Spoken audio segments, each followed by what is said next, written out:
All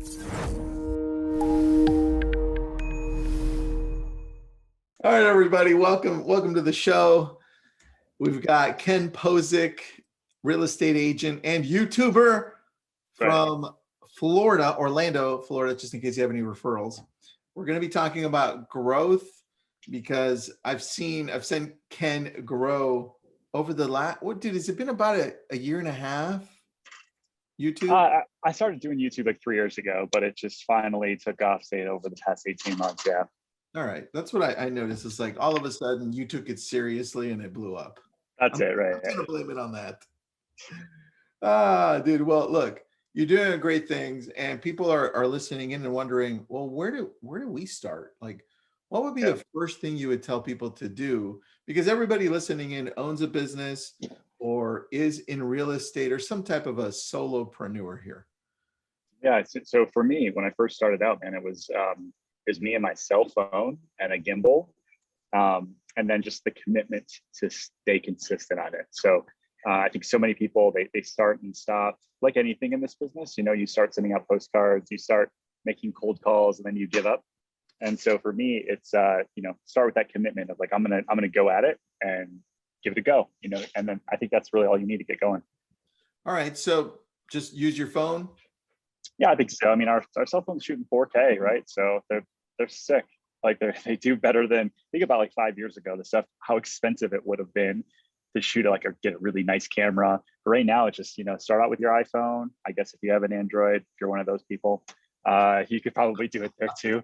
But and then I think for me, if you're going to do it, having a gimbal, I think is important. So you're not all shaky and looking crazy, but then take that, drop it onto your laptop, use like an iMovie. It's completely free, and just chop out some of your ums and, some of your mistakes, and start uploading. All right, man. So now you've got just over 10,000 subscribers, and your channel specifically talks about Orlando, like the real estate in Orlando. So check out Ken Posick if you haven't already on YouTube, and you can see the videos that he's done. I think you have really two styles right now. One is the real estate video that you go in the home, you check it out, and one where you talk about real estate in general. Like could be an area, could be you just chilling in Starbucks like you are now talking about real estate. Which one do you think has done better for you? And are you going to switch that in the next months? So like, honestly, for me, I shoot two kinds of videos. Like one is entertainment, like get found on YouTube. But then once they find me and they subscribe, how do I keep their attention with what I want to keep their attention, which is really, it's real estate, right? And so you'll see two of those kind of going back and forth on the types of videos that I shoot back and forth.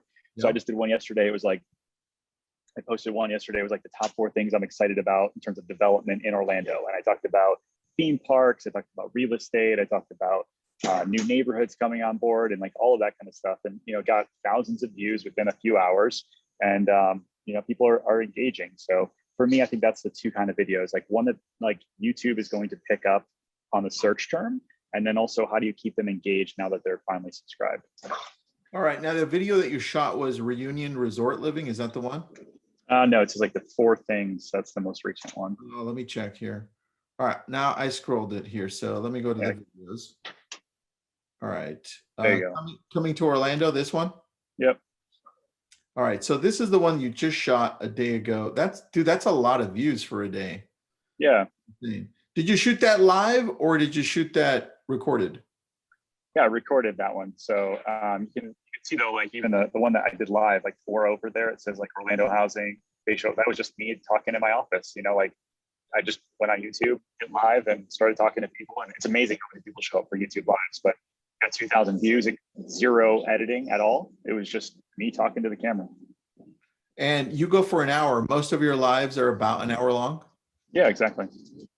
Right. So why would somebody want to go live, and should they do it earlier rather than later? Because I know this is something that you started recently, right? Yeah, I mean, I think you have to have some sort of following. Wait till you have 400 or 500 subscribers and then start going live consistently. I mean, you'll notice some of my older lives have like 6,000, 7,000 views, and those are watched after the fact. So I don't think you have to, completely wait. But if you want to do it the way I do it, which is very like Q&A based, it's nice to have people that like, ask the Qs before you give the A's. Yeah. So having some sort of, and even if it's you're inviting your team and your family and some of your friends out to just ask questions, maybe that's cool. But for me, I do it very Q&A based. I do like 40 minutes of Q&A. I typically have like 100, 200 people show up and they're just asking stuff about real estate, which is really cool. And then I'm using that content, chopping that up. And you'll notice it says like Silent Celebration Island Village. It only has 777 views, but like taking little clips from my lives, now I created content that I don't have to go out and shoot. I've already just shot it right in front of my computer. And that'll be stuff we start implementing more on like IGTV and kind of, building out our video stuff. Yeah, it's interesting that you said that because that was a progressive thing, right? You started just all in on YouTube doing these videos. And then this morning I'm on Instagram, and because I follow you on Instagram too. And then all of a sudden you pop up and it's this cool little for develop. It's coming to Orlando. And I'm like, hold on, I have to watch this. And you hooked me. I hate you. Nice. You hooked me. And then I had to go to IGTV to watch the rest. I was like, oh, damn it. This is good. This is good shit. Thank you. But if you notice, I mean, I just chopped up what I had already shot on YouTube, right? I just basically chopped up the 8-minute video into 90 seconds. And we got a lot of engagement. So I think I've already got like 600 or 700 views on that one since this morning. There you go. So now you put this in as an IGTV one. Hold on, because I did. Yeah, perfect. That is pretty cool, man. Great job on that. And so the thing I think people overthink is that they have to be everywhere at the very beginning. And how would you say, like, where would we start? Because I saw you go all in on YouTube and then start going everywhere slowly.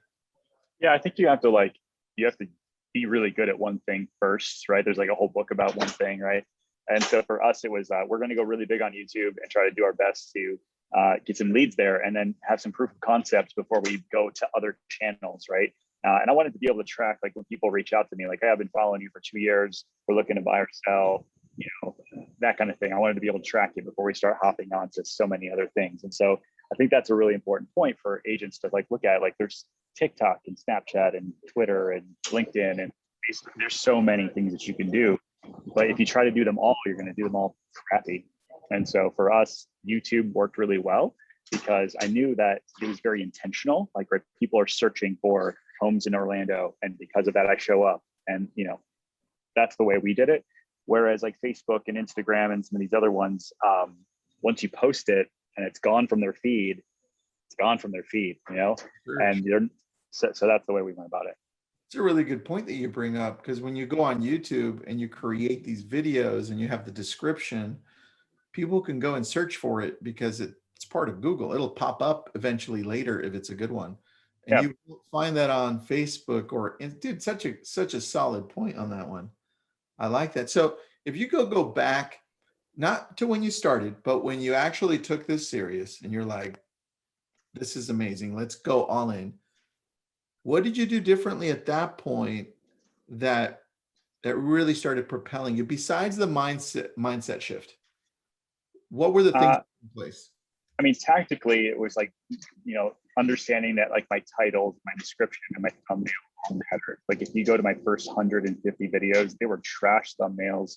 I didn't really care about I didn't understand the targeting and all of that kind of stuff really well. And so taking it really seriously for me meant trying out different thumbnails. Like right now, you and I talk from time to time and like, hey, we're trying, like, let's have 2 thumbnails prepared. If one is tanking, then we swap it out, right? Like it's all of those kind of things, taking it very seriously and not just throwing something up and hoping that it works. And that was really the mindset shift for me about 18 months ago.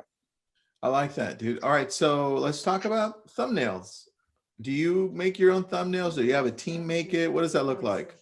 Yeah, I still do it myself, and I'm not that good at it. I'm still trying to get better. So if you look at my stuff, it's definitely progressed. But I use PicMonkey. It's a website. I think it's $45 a year. It's pretty cheap, but it's great. I mean, it can help you. They've got templates. It's automatically ready to go in terms of like thumbnail sizes. You can drop a template to figure out what looks better. And so for me, also using thumbnails, though, you can just look at what your competition's doing and a lot of times do the opposite and have success. So if your competition is like just taking pictures of homes, and they're on there doing this with a house in the back. Okay, great. Well, then maybe you're not on the thumbnail, right? So because the whole thing is like when people are scrolling through YouTube, how do you stop the scroll to where they click on your thumbnail? And that matters more than almost anything. Because if they don't click on it, they're not going to watch your video. You can create the best video ever and have a really crappy thumbnail, and nobody's going to click. So like spending some time to like really understand how those work is it would benefit you huge. Dude, I love that you said that, because you're not, I mean, not you in particular, but people and agents, they're not famous enough for people to stop and say, oh yeah, let's watch this person's video because I know him, right? Correct. Right. It's more like you're going to be reading like Coming to Orlando, Reunion Resort Living, right? Orlando's top Instagram spots. That's a cool one, dude. I have to watch that one. But yeah, I see what you're saying. That makes a lot of difference. And sometimes having you in the picture flows well, like that one, right? But other times I would rather just see what this is about. Correct. So that makes a lot of sense. All right. So now that you've got this process going where you shoot videos, is this something that you're doing daily, weekly? What does this look like on your schedule? Yeah, that's a great question. So I shoot every Thursday from like 8:30 to 12, and we'll shoot 2 long form videos. And then now I've been doing a YouTube live every other Saturday. And that's it. Got it. All right. So let's talk about the one where you're sitting down for 4 hours, 5 hours. Are you walking around different parts of Orlando? Do you plan for that, or do you just kind of go, hey, let's just go here today? What does that Yeah, look? that's a good question. So so we look at first, we figure out what's very Googleable first. So what are search terms that we haven't done videos on, or what are some search terms that we have done videos on that have like really succeeded? And then we're going to shoot videos that are similar to that. And so so for me, like the 4 things, like Coming to Orlando, I noticed because I use like TubeBuddy, keywords everywhere. I noticed that was like a really well used term, but we hadn't done any kind of video on it. So I was like, all right, what are some things I'm excited about Coming to Orlando? Okay, cool, I got it, right? And so then I just jotted down like, hey, here's the 4 things. We sat down and knocked it out, right? And it's pretty simple. But we built our video around what something I knew people were going to Google, instead of like, oh, what a lot of people do, which is like, oh my gosh, I've got this amazing little bungalow, cute house downtown. I'm going to shoot this video. And maybe nobody's searching for that, right?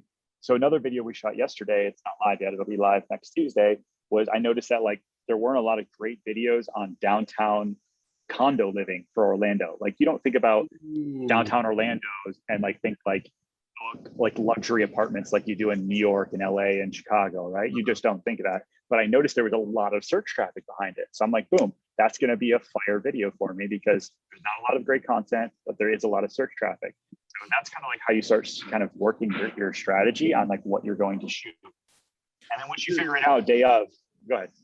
No, I love that, because now I'm looking at your other video, living in Reunion, Florida.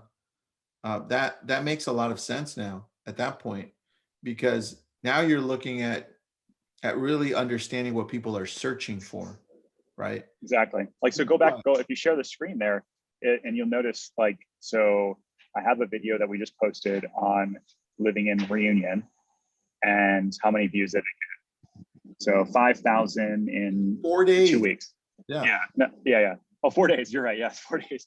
So, but the crazy thing is, if you go back though, I already shot a video about Reunion that has 10,000 views, but that took me 2 years. So one, I knew the video was good because there were like other people already searching, but I knew I could A, make the video better, but B, I knew my audience already cared about it. So I just updated the video a little bit, talked a little bit more about HOAs. I also lost a bunch of weight, so I look better on the video. And so for me, that became my content strategy. Is like, hey, this one hit really well 2 years ago. Well, it took 2 years to get 10,000 views. And then now look at this, 4 days later, I already have 5,000 views. There it is right there. Insane, dude, insane. Look at that. Let me go down to the Reunion one. Was that over here somewhere? Yeah, right there, right on the right. On the right, Reunion. There we go. So there you go. So a year ago. And this was like when I had my old videographer wasn't as good as the one I have currently. Like she was like just kind of figuring it out. So I'm like, we could do better. I can do a better thumbnail. I can do better video. let's just kind of replay it and make a twist on it. I popped it up and boom, 5,000 views in 4 days. So anyways, that's another little tip. Well, let's talk about the video person that you've got. Where did you find it? How do we find one? I think, there's lots of different ways. I think, looking at who, so my videographer was one of our photographers for real estate. I noticed that he was on on Instagram, like playing with video a lot. He started doing a couple video tours on his own. And I was like, hey, I've got this kind of editor already. She's starting to play around the video, but we're not clicking really well. And so I reach out to him like, hey, I'm trying to take my YouTube channel to the next level and get a little bit more serious. If you and I committed to each other, I'm gonna do at least one video a week. Would you commit to me as you're a YouTuber guy here in Orlando, and we work together? And he had never done anything like before, like on the YouTube level. It was just just like house tours that you've seen a million times over. And so through it, we figured out together like what works, what doesn't work, what transition works, how to make things more poppy, just to kind of keep people's attention. Like we pay attention to on all of our videos, like what is the average view duration? When are people dropping off? And so he and I work as a partner now. Like, how could we have made that video better so that we're continuing to increase our content? So I would ask, your current video guy or your current real estate guy that's taking your camera stuff, for your listings. Is that something that they're interested in doing? You call a wedding photographer and hey, you're not working from, typically Monday through Thursday. I think that's how Kyle Whistle found Brian, right? Was he's a wedding photographer. And all of a sudden it was hey, you're busy on the weekends. Do you want to be busy during the week shooting my content? So I think you look at some of those creatives and start going out there. Then there's also you can use ZipRecruiter. I use ZipRecruiter to find all of our talent, agents, operations, all that kind of stuff. There's a thing on there for creatives, videographers, and that sort of thing. And just explain people hey, I'm going to put out a video every single week. I need you to give me a better rate than you're used to charging to your wedding venues, right?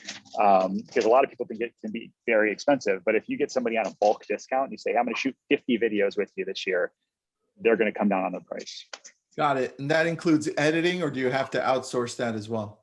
No, I have him do everything now. So he does shooting, editing, everything. He sends it to me in a file. I upload it to YouTube. And then I'm still the tactician on the titles, thumbnails, and description. Dude, I love that. All right. So how much should we be looking to pay if we're going to hire a video guy that's kind of like yours? What would you think the typical pay is? Again, it depends on how much you're going to be involved. So for me, I've talked to other videographers in other areas of the country, and they're like, hey, to do what you do, I would charge $1,000 a video. And I'm like, okay, my guy's not as much as that, but again, I send him in volume. But then I'm like, well, what would that entail? And he's like, well, I would do the scouting. I'd help with some scripting. I'd figure out some of the titles. I'd figure out some of these other things. There's a lot involved. I'm like, well, what if you just showed up, you shot, edited, and that was it, and so then the cost comes down. And so it's really going to be dependent on how much you're going to want to do in terms of the actual upfront work. And that's a way you can get some of your costs down. But I've seen it as low as $250. I've seen it as much as $3,000, and really everything in between. Yeah, I mean, dude, you've seen Brad McCullum's videos. They're insane, right? They're insane. Yeah, he's so good. Yeah, different style, but everything works as long as you're consistent and you provide value, which is the cool thing. Yeah, that's a huge piece is why are you doing this YouTube thing, right? I want to get leads. I want to sell houses, right? But how many agents are you and I, we talked before about this, every agent I know that starts out a video, they typically start their video and they say, hey, this is Ken Posick with Keller Williams. I'm in Orlando. And listen, if you want to buy or sell a house, I want to be your real estate agent because I'm the best. I'm those 30 under 30. I sold 100 houses last year, blah, blah, blah, blah. And then let's get into the video. And by then everybody's clicked off. They don't give a crap about you, right? They care about why are you there? And so your thought should always be first and foremost, how can I deliver massive value for anybody watching this video? And hopefully at the end, I've earned the opportunity to get a subscribe or ask them if they, at the very end, can reach out for you to help buy or sell a house. And so that's what we do. When I changed my mindset around that, our viewership went up, our subscribers went up, our leads went up, all of that kind of stuff. All right. So how much business so far have you done from YouTube over the last few months? And if you want to break it down just to this year, that's fine. Yeah, so like we're at $51 million closed and pending, and 38% of that year to date is from YouTube. All right. So explain to me how somebody finds you on YouTube. Is it typically, are they watching your lives and commenting and you go back and forth? Do they message you? Do they message you? Do they watch old videos and type it in there in the comments? What does that look like? It's a little bit of everything, and that's actually our system that we're trying to figure out. So right now it's like they reach out to me on Instagram, they reach out to me on text, they email me, they call me. It's like a little bit of everything. And so we're trying to streamline that as much as possible because we have leads coming from all over. And I want to make sure that the process is really, really succinct. So I've been telling people to email me, and then I've got somebody monitoring my email box to make sure we don't miss any. And so that's been working really well. But if they went and watched some of my old videos, I still get a text every once in a while. Like I used to put out my cell phone number. And so so I get a text, hey, I watched your video. I think you're awesome. We want to work with you, blah, blah, blah. But then randomly, like we started having people on Instagram reach out. Yeah, I've been watching your YouTube videos forever. And I'm like, it's so weird that you watched YouTube, then you reached out on Instagram. But it happens a lot. That makes sense though, because Clubhouse also, you go to Instagram to message people, right? So it's like the place to go to message people. It's interesting. It is. Yeah, I agree. Very cool, bro. All right. Well, look, we've only got about 2-3 minutes left. Anything you can tell people in regards to how to stay consistent? Because I think that's what it comes down to, the consistency. Because if you do it, let's say you do it every week, like you're eventually going to get better and better at it, right? It's just a matter of trying. How do you stay so consistent? I think that a lot of people run out of ideas, and that's why they don't stay consistent, right? And so you think about like, they shoot a listing tour and then they're done, right? Or they shoot like the top 5 reasons to move to Nashville, and then they're like, what else is there about Nashville that I like? And then they give up, And so I think, create, like we have mapped out over the next 2 months what we're going to shoot. And so that's like dozens of videos. And I just keep a note on my phone every time I think about something, that, this would be a good video. But I would think that like reaching out and saying like, okay, what are the next 2 weeks I'm going to shoot? Getting ahead of it as much as you can will kind of keep you thinking about it, keeping you working on it, staying a little bit more consistent. And then maybe bringing on like for me, I got very consistent when I started paying somebody. So I don't pay them per video anymore. We're paying them like on a contract basis. So whether I shoot or not, I have to pay the guy, so I better show up. And so for me, like that's a way to stay accountable. And that's it. And so now, like I know that we have to feed the machine, and so if I don't feed the machine with new videos, the leads slow down. And I've got people to take care of on my team now, and so they're dependent on me shooting content. And so if you're a solopreneur or you're just starting out, you've got a family probably, you've got somebody that's on you, that needs to get their bills paid, that needs to put food on the table. And so you've got a team that you got to take care of as well. And so I would say that understand that when you're consistent, that's when the leads will be consistent, and your business will totally change. I love that. Thank you for that, Ken. And everybody listening in, follow Ken Posick.